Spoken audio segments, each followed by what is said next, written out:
তো বিপ্লবীরা স্বামীজির থেকে অনুপ্রাণিত হয়েছিল। তার কারণ স্বামীজি ভারতবর্ষকে জাগিয়ে দিয়েছিলেন। মাদ্রাজে স্বামীজি বক্তৃতা করলেন যে আগামী 50 বছর দেশমাতা তোমার একমাত্র আরাধ্য দেবী হন।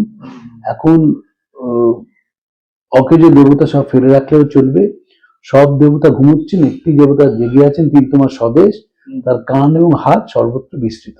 ফলে বিপ্লব আন্দোলনে এমন একজনকে পাওয়া যাবে না যারা বিবেকানন্দের দ্বারা অনুপ্রাণিত হননি। তিনি সবসময় তিনি ভারতবর্ষকে বহন করে বেরিয়েছেন। স্বামীজি চেয়েছেন যে আমাদের দেশ আমাদের মতো হবে, পরানুকরণে বাঁচবে না। এডিশন কমিটি বলছে Vivekananda after death has become more dangerous than when he was alive। আধ্যাত্মিক চেতনা যদি না হয়, সেই মানুষগুলো কোনোদিন সঠিক মানুষ হবে, সেখানে পরের দুঃখে কাঁদবে না। স্বামীজির বিপ্লব ছিল হচ্ছে freedom is the song of the soul. বিবেকানন্দের দ্বারা সবচেয়ে বেশি ইনফ্লুয়েন্স হয়েছিলেন সুভাষচন্দ্র। আমরা আমাদের আইন তৈরি করব, এবং সেটা তো এখনো হলো না। ট্র্যাজেডি কোথায়? যেটা আমরা স্বামীজিকে সেভাবে মানলাম না, অনুসরণ করলাম না, স্বামীজির পথে দেশ থেকে তৈরি করলাম না, ফলে দেখবেন আমাদের দেশে ওই চাকচিক্যটাই রয়ে গেল। যারা সীমাহীন দরিদ্র তাদের দিকেও তাকালো না, কেউ তাকালো না। খুব খুব দুর্ভাগ্যজনক, খুব দুর্ভাগ্যজনক। কারণ বিবেকানন্দকে আমরা সেই অর্থে প্রয়োগ করলাম না। বিবেকানন্দকে ছবির মধ্যে আটকে রাখলাম, 12ই জানুয়ারি প্রভাত ফেরি করলাম, বিবেকানন্দের বই বাড়িতে নিয়ে এসে বুককে সাজিয়ে রাখলাম, কিন্তু প্রয়োগ করলাম না। বিবেকানন্দ সাধারণ মানুষের জাগরণের কথা বলছে। স্বামীজি তো সবসময় বলছেন না, নতুন ভারত বেরুক চাষার কুটির থেকে, বুনাওয়ালার উন্নয়নের পাশ থেকে, জোর জঙ্গল পাহাড় পর্বত থেকে। চিঠিতে লিখছেন যে আমাদের কাজ হচ্ছে সাধারণ মানুষের মধ্যে তাদের সহায়তা করা, সেবা করা, তার প্রতি সময় বাঁচে তখন ভদ্রলোকের জন্য কাজ করা হচ্ছে।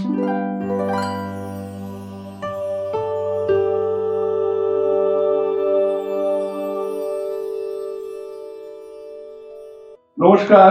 স্মরণে, মননে, চিন্তায় ও চেতনায় স্বামী বিবেকানন্দ পডকাস্টে আপনাদের সকলকে সাদর অভ্যর্থনা ও আমন্ত্রণ জানিয়ে আমাদের আজকের পডকাস্ট শুরু করছি। পডকাস্টে আমার সঙ্গে বাক্যালাপে রয়েছেন সর্বজন শ্রদ্ধেয় বলি এবং অতি পরিচিত সাংবাদিক তথা বিবেকানন্দ গবেষক শ্রী তরুণ গোস্বামী, যাকে পেয়ে আমরা যৎপর নাস্তি, কি বলবো, যে কৃতজ্ঞ। তরুণবাবু, স্বাগত আজকের এই পডকাস্টে।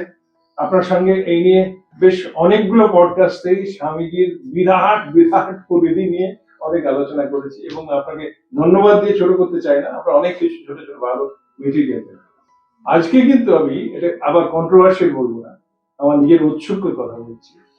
স্বামীজির বিপ্লবী চেতনা নিয়ে আমি একটুখানি বেশ ভালো রকমের আলোচনা করতে চাই। প্রথমত হচ্ছে যে আপনার কাছে যেটুকুনি শোনা, সেই ভিত্তিতে আমি জিজ্ঞেস করা যে আপনার কথাতে শুনি যে স্বামীজির মধ্যে যে বৈপ্লবিক চেতনাটা, সেটা কিন্তু সত্যিকারের ঘটনা ছিল।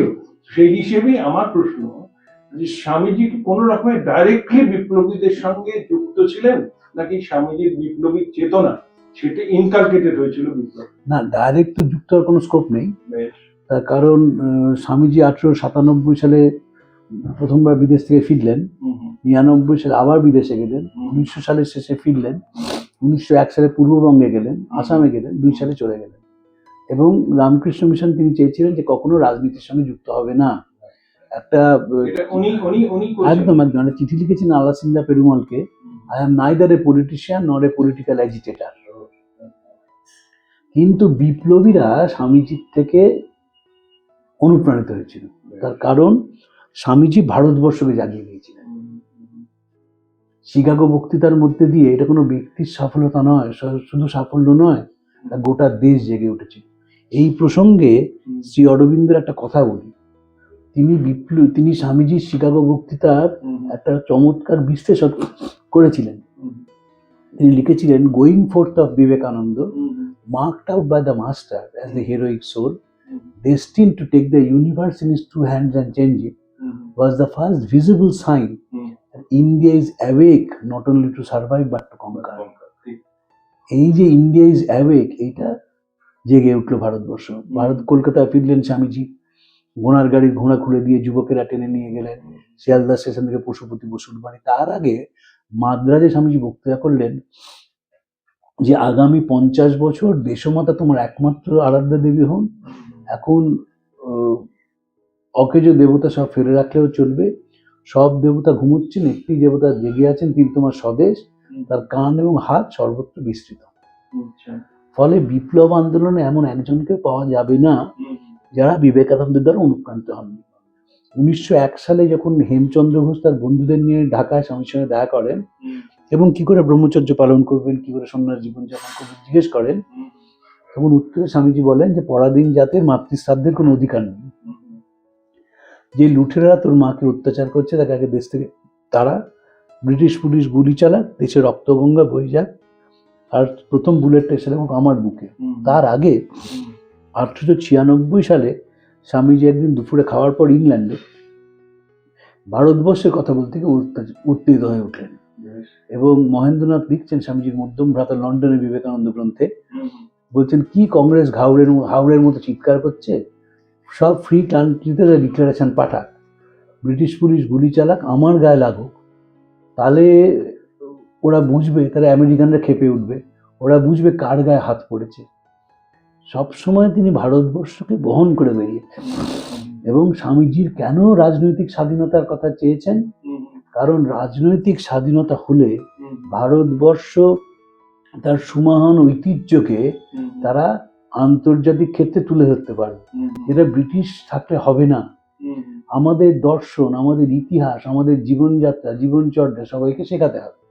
সেটা স্বামীজি চেয়েছেন কেন, কারণ তাদের জগতের উপকার হবে, সেই জন্যে আমাদের স্বাধীন হতেই হবে। এক, দুই হচ্ছে স্বামীজি চেয়েছেন যে আমাদের দেশ আমাদের মতো হবে, পরানুকরণে বাঁচবে না।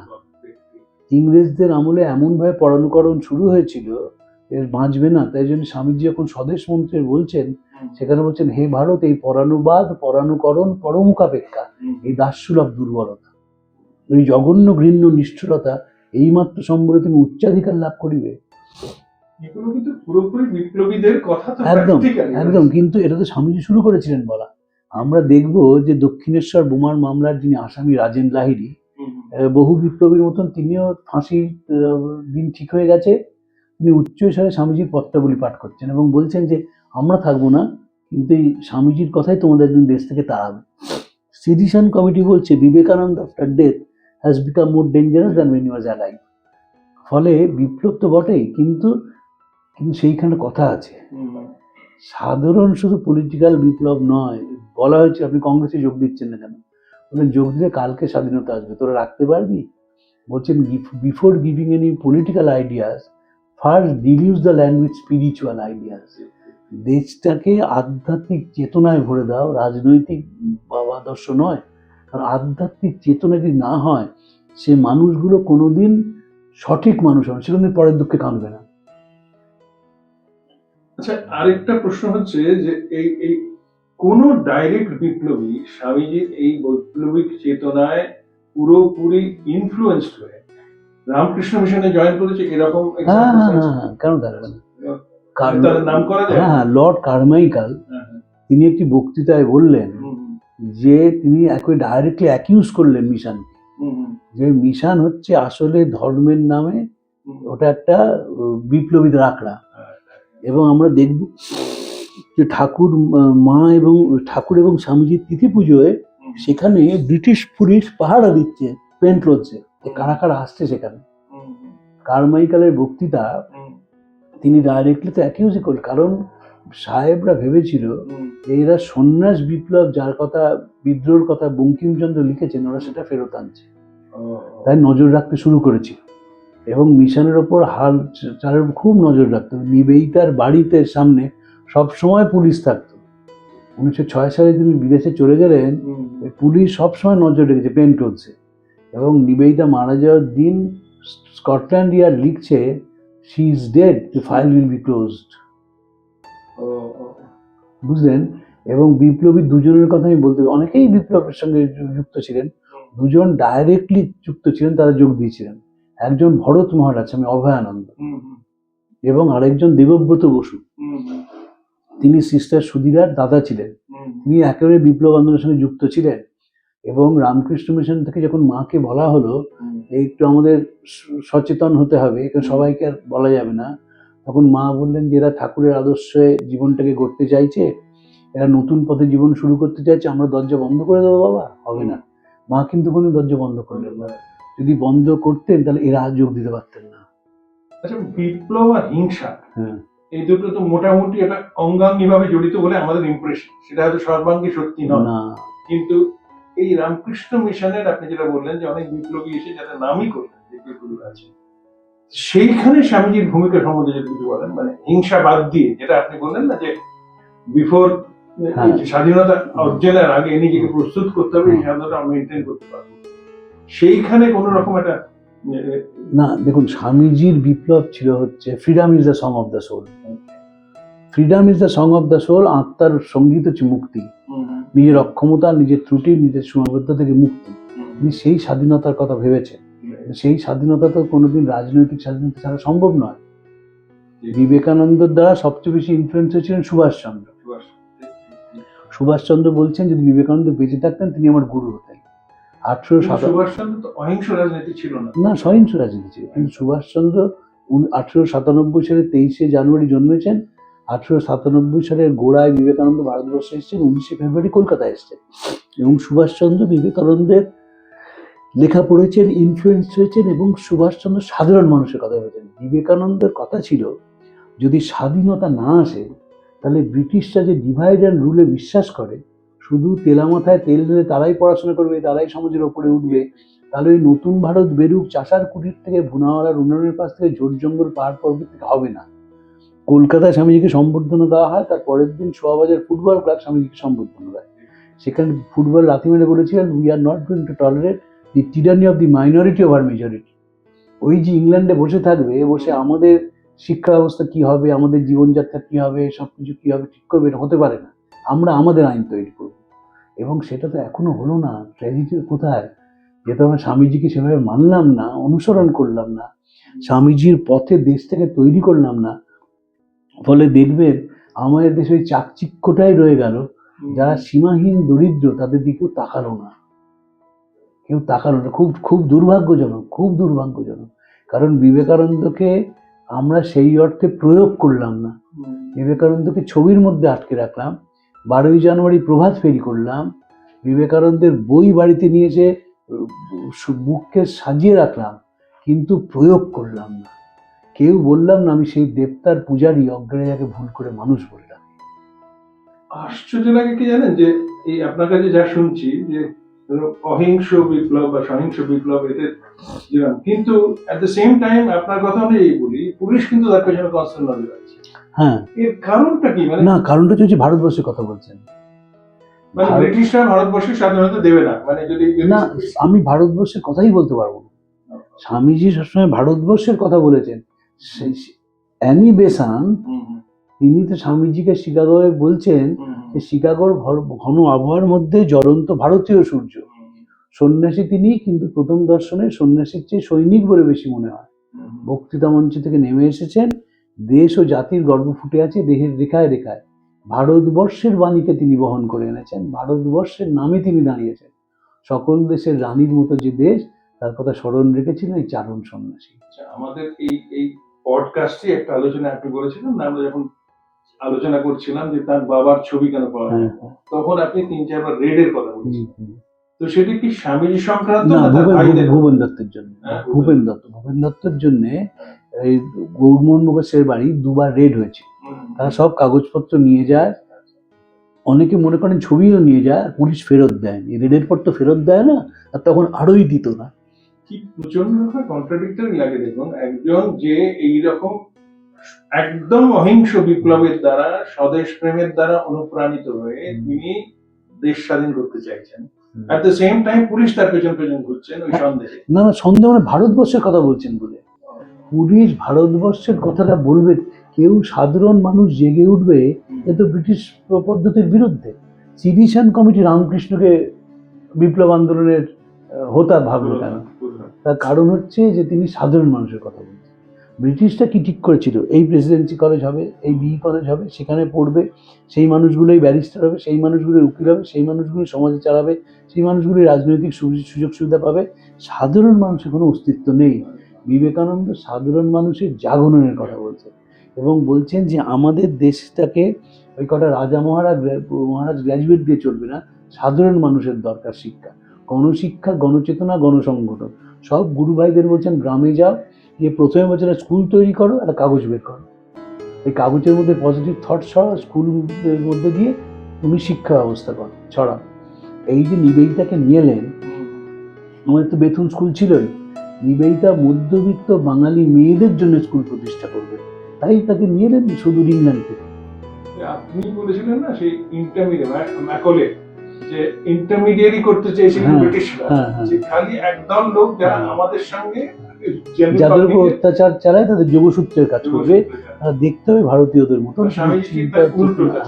সেই জন্যই ব্রিটিশ পুলিশ নজর রেখেছিল, সেই জন্যই ব্রিটিশ পুলিশ স্বামীজির কাছে সবসময় দেখবেন স্বামীজি চিঠি লিখছেন মেরি হেলকে, এই চিঠি যদি তুমি বাজার করো তাহলে ওরা আমাকে এখান থেকে এসে গ্রেপ্তার করবে এবং ওরা শাস্তি দেবে।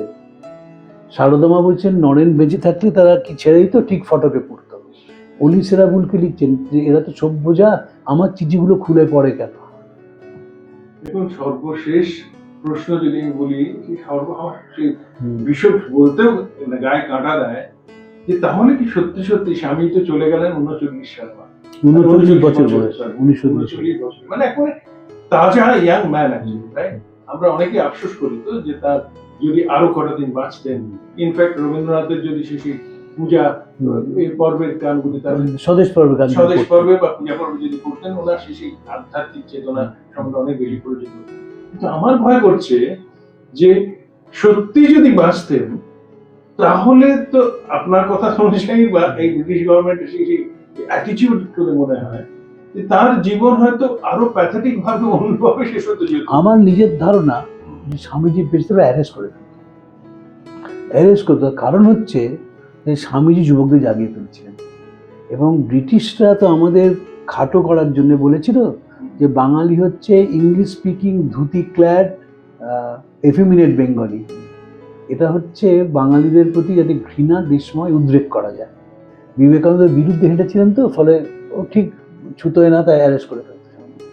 আমেরিকানরা ছিল এই যে একটা সুবিধে, আমেরিকানরা তো জোসেফিন বাটলার বলতে খুব বাঙালি বলতে তারা কি ভারতবর্ষকে বাঙালি রিপ্রেজেন্ট করছে এরকম। ম্যাকলের তো ভারতবর্ষের কাছেই, ভারতবর্ষ মানে বাঙালিই ছিল ম্যাকলের কাছে।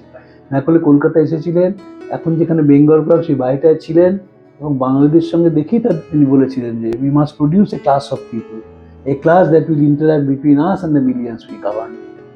সেই জন্য স্বামীজির বিরুদ্ধে আমার এখন বেশ মনে হয় যে তাহলে কি স্বামীজির অকাল মৃত্যু হলো বা এই অসময়ে চলে যাওয়াটা, সেটা কি শাপে বর হলো?